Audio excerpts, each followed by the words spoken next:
2026ஆம் ஆண்டு கடகராசியர்களுக்கு, ஏன்னா நீங்கள் பல நேரங்களில் குறிப்பிடுறது அங்கே தான் உச்சம் பெறுறாருன்னு, அந்த குரு நின்ற இடத்துக்கு சில நேரம் நெகட்டிவ் பலன் இருக்கிறதும் நாங்கள் கேள்விப்படுறோம்.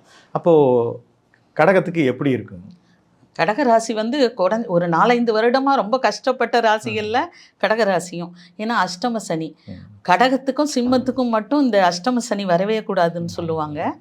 அதுலேருந்து கொஞ்சம் விலகிட்டாங்க. இப்போ 9வது இடத்தில் சனி, பாக்கியஸ்தானத்தில் சனி இருக்கிறாங்க.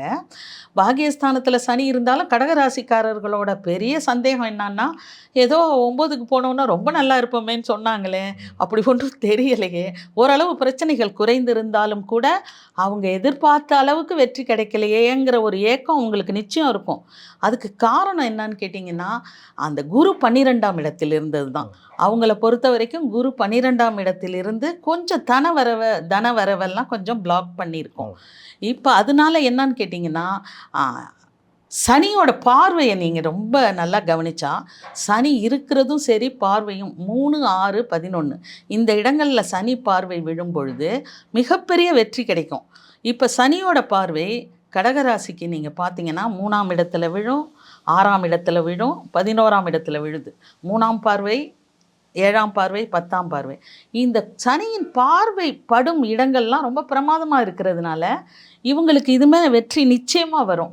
குருவும் என்ன பண்ணுறாருன்னா, அவர் மிதுன ராசியிலிருந்து கடகராசிக்கு சென்று அந்த இடத்துல என்ன பண்ணுறாருன்னா உச்சம் அடைகிறார். நீங்கள் கேட்ட ஒரு கேள்வி ரொம்ப, ஜென்ம குருங்கும் போது அந்த ப்ரெஷர்லாம் கிடைக்குமே, அது எப்படி அப்படின்னு தான் நீங்கள் கேட்குறீங்க. இப்போ இதை நம்ம எப்படி கணக்கில் எடுத்துக்கணும்னு சொன்னோம்னா, அந்த இடத்துல வந்து ஜென்ம குரு பிரச்சனை பண்ணுவார் அப்படின்னு ஒரு அழகாக ஒரு கேள்வி கேட்டீங்க நீங்கள். நம்ம இந்த இடத்துல எப்படி இருக்கணும்னா, பாக்கியாதிபதி இல்லையா அவர் உச்சம் பெறுவதுங்கிறது கடகராசிக்கு மிகப்பெரிய சிறப்பு. ஜென்மத்தில் குரு இருக்கிறாருன்னு சொல்கிறத விட 9ஆம் அதிபதி உச்சம் அடைகிறதுனால ரொம்ப சிறப்பான பலன்களை. அவர் 6ஆம் அதிபதியாக இருந்ததுனால அதில் ஒரு தீய பலன்கள் எதுவும் இருக்காது. அது எப்படி எடுக்கணும்னு நம்ம கேட்டோம்னா, கடகத்துக்கும் சிம்மத்துக்கும் குருவான்பவர் நன்மையை மட்டுமே செய்வார். இப்போ 6ஆம் அதிபதியாகவும் இருந்து 9வது அதிபதியாகவும் இருந்தாலும் அவர் யோகம்ங்கும் போது நல்ல பலன்களை மட்டும்தான் தருப்பார். இந்த 6ஆம் அதிபதி பலன்களை அவ்வளவா தரமாட்டார்.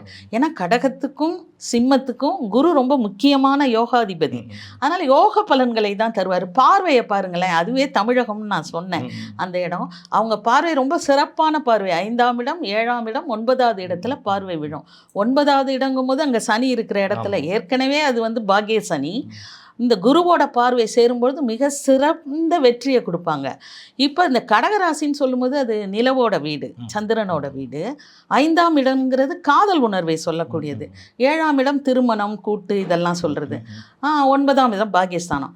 லவ் பண்ணுறவங்க வீட்டில் சொல்லலாமா கூடாதா, இல்லை நடக்குமா நடக்காதாங்கிறவங்களுக்கு லவ் சக்ஸஸ் ஆகி அது மேரேஜில் முடிஞ்சு அந்த மேரேஜ் வெற்றிகரமான திருமணமாக இருக்கிறதுக்கு நிறைய வாய்ப்புகள் இருக்குது. இந்த காலகட்டத்தில் காதல் அப்படின்றது ஒரு முதிர்ச்சியான காதல் கரெக்டாக இருக்கும். இந்த நேரத்தில் ப்ரப்போஸ் பண்ணுறதும் ஒரு உண்மையான காதலாக இருக்கும்.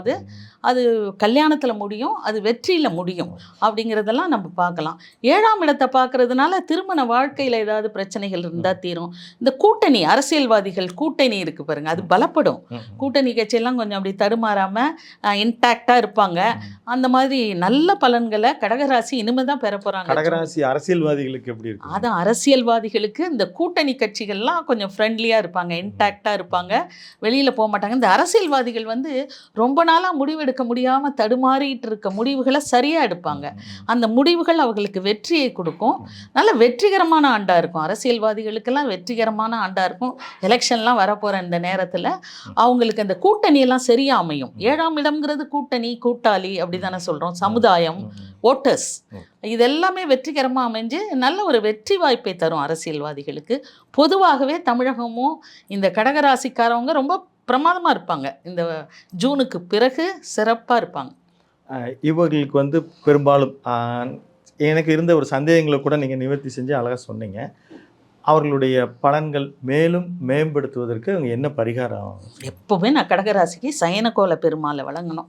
அந்த வழிபாடு இவங்களுக்கு மேலே வெற்றி மேலே வெற்றி. ஸ்ரீரங்க பெருமாள் மாதிரி வணங்குறது வந்து வெற்றியை தரும்.